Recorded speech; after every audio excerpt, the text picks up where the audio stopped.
Hi kindergarten, good morning. Here's our note catcher for today. I'm excited because I get to read you one of my favorite stories today. It's called The Elves and the Shoemaker. And another name for shoemaker is cobbler. A cobbler is a person whose job it was to make shoes back in colonial times. Okay?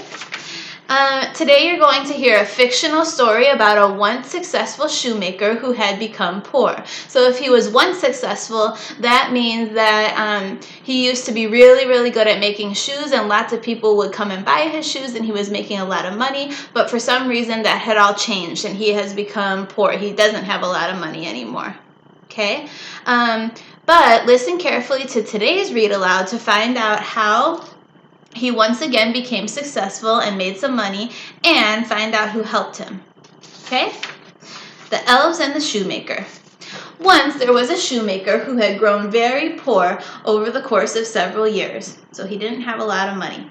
The shoemaker had been good at his trade. He made attractive or good-looking shoes that fit well and made his customers happy. But unfortunately, fashions had changed over time, and the shoemaker's shoes had gone out of style. People didn't want to buy them anymore. They preferred the shoes that the shoemaker in the next town made. Aww. The shoemaker looked around his shop, which was in front of his house. He had very few supplies left to make any more shoes. Since people had stopped buying his shoes, he wasn't making any money, and because he wasn't making any money, he wasn't able to buy new supplies. He picked up the tiny bit of leather that he had left. He thought perhaps he would be able to squeak out one last pair of shoes before he closed his shop for good and moved to the poorhouse with his wife. Aw, okay, so he's using a certain type of material to make shoes. What is he using? And it says he only has a tiny bit of it left, probably enough to make one more pair of shoes. Okay, what was that stuff? Tell your family. He carefully cut out the pieces he needed and set them on his work table. But he felt too tired to work, so he yawned, kissed his wife goodnight, and went to bed. Okay, so he found that one last piece of leather. He left it out on the table, and he was thinking, I'll work on these tomorrow, and he went to bed. Okay, so here's your first question. Why had the shoemaker become poor? What happened? He was doing so well, he was successful, but he became poor for some reason. Why? You could put he was poor because. Pause it if you want.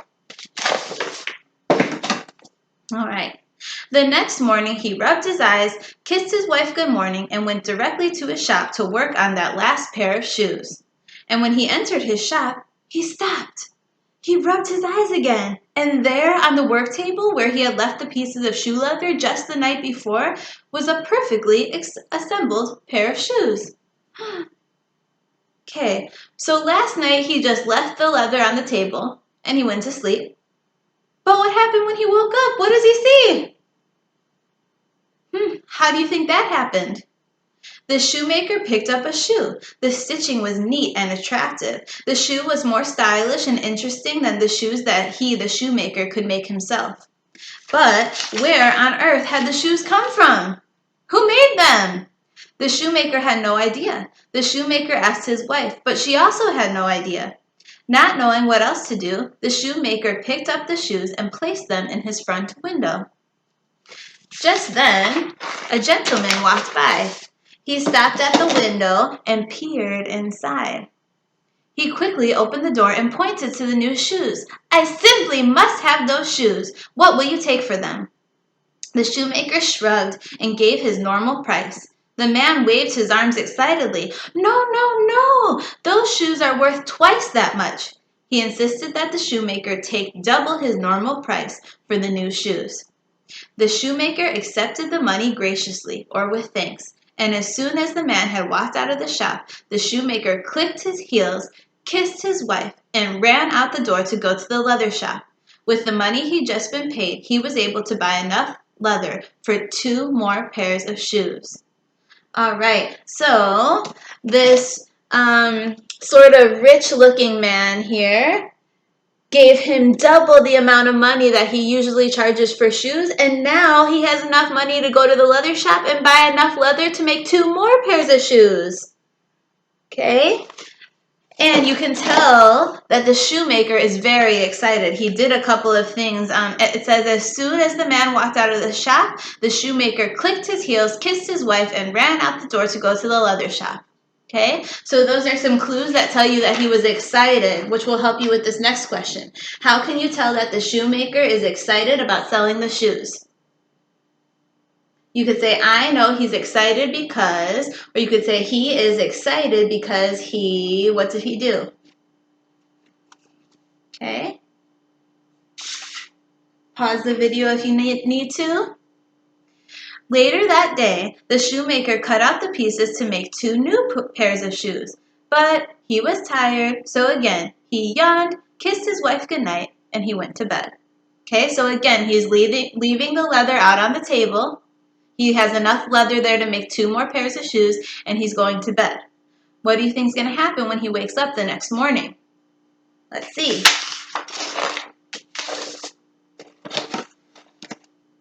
In the morning, the shoemaker found 2 new pairs of shoes, and just like the pair he had found the day before, the stitching on both pairs was just as neat and attractive as the stitching on the previous pair, and the style was just as interesting. He put the 2 new pairs in the front window and was pleased when 2 men walked in within minutes and offered double the normal price for the 2 pairs of shoes. The shoemaker again clicked his heels, kissed his wife, and ran to the leather shop. He bought enough leather to make 4 new pairs of shoes. Again, he cut out the leather, left it on the table, and went to bed. I bet you can guess what's going to happen. Tell your family. And in the morning, he found 4 more pairs of shoes. Were you right? Again, the shoes sold quickly for double the shoemaker's normal price. And again, the shoemaker clicked his heels, kissed his wife, and ran to the leather shop to buy more leather. This went on and on and on until the shoemaker had sold so many pairs of shoes that he became a very rich man. So now he had a lot of money. One evening, just as he was about to kiss his wife goodnight, he suggested to her that they stay up and find out who was responsible for making all these shoes that had made them so rich. His wife thought that was a good idea, so the 2 of them hid in a dark corner of the shop and struggled to stay awake. Okay, so who do you think they're going to see? Who do you think's making these shoes while they're sleeping every night? Let's see. Ooh, look at the picture.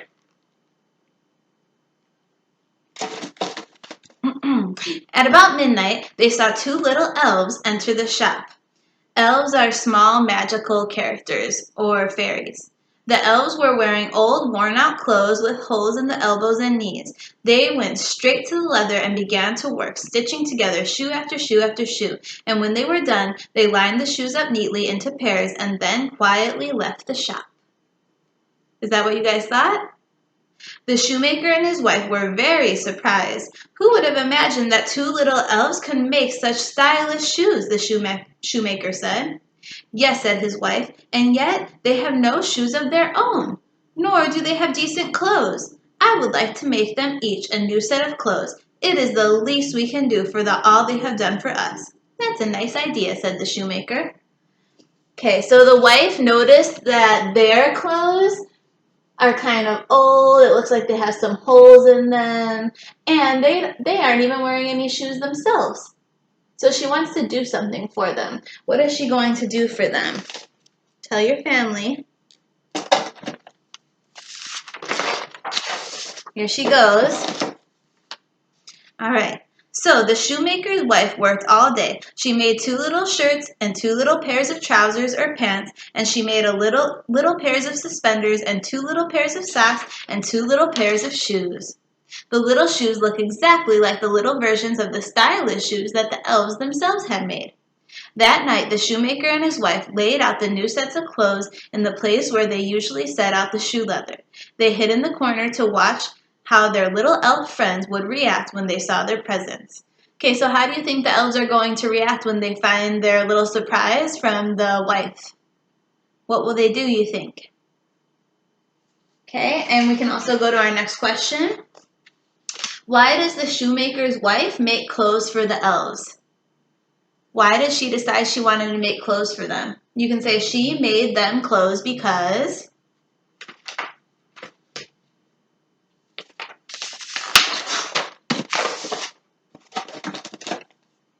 Okay. At midnight, the two elves entered the shop. They saw their new clothes and looked thrilled to pieces. Do you think if they look thrilled to pieces, do you think that means that they're really happy or are they really sad? They quickly put everything on and they danced together. We are two fine or fancy little gentlemen now, said one elf. Yes, we are, said the other. We are so fine that we can never think of working as shoemakers ever again. They joined arms and skipped out of the shoemaker's shop. The shoemaker and his wife never saw the elves again, but by this time they had grown very rich and they never had to make shoes again. And so they lived happily ever after. The end. I want to show you the picture a little closer in case you want to see what they look like. Okay. All right, so it said that the elves never had to make shoes again, or it said that they said, we are so fine that we could never think of working as shoemakers ever again. Why do you think they stopped being shoemakers? Why do you think the elves stopped making shoes? Think about it. Okay. And then, who are the main characters of this story? There's about 4 of them. Who are the main characters of this story? And what's the setting of this story? Where is this story taking place? What is the setting? Okay. All right, kindergarten. So in the next couple days, you're going to have a little bit different work to do. So tomorrow will not be a read aloud today. Tomorrow, you're going to have pictures that came from this flip book that you're going to cut out and glue in order of how they happen, and then you're going to write sentences about what happened next to it. We've done this in class a lot of times, so hopefully you remember how to do it. And then the next day, I'm going to have you make little stick puppets of the characters so that you can retell the story. Okay, I'm trying to think of some ways to make your learning as fun as possible at home. I hope you enjoyed today's story. I still miss you all, and I still wish we were in school, but I hope you're enjoying time with your family. Thanks, everybody. Bye.